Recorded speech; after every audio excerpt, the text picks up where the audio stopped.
ده بارت 1 من سلسلة أشهر 30 مطور تشتري معاهم كوميونتي مش بس عقار.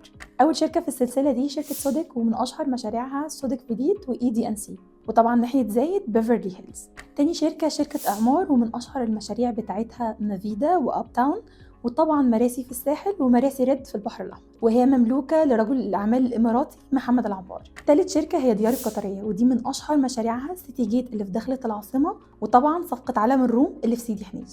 رابع شركة هي مدن الإماراتية، ومن أشهر مشاريعها صفقة راس الحكمة.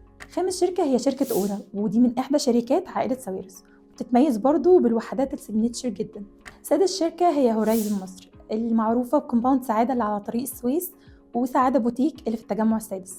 ومن أميز الحاجات اللي في شركة سعادة البنى السريع جدا والوحدات المختلفة. سابع شركة هي بالم هيلز، وهي مملوكة لرجل الأعمال الشهير ياسين منصور، طبعا غني عن التعريف هو والكومباوندز بتاعت بالم هيلز.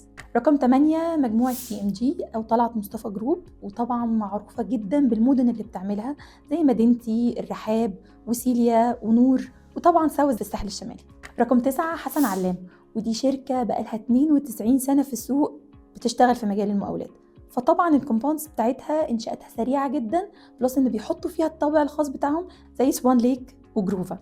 رقم 10 شركة لافيستا، وشركة لافيستا دي ما صغر سنه وكسرت مشاريعه بجد، بسم الله ما شاء الله، من ساعة ما بدأوا لحد دلوقتي حوالي 30 سنة، ولكن مشاريعها في كل حتة في مصر مبنية ومتسلمة قبل مواعيدها أصلا.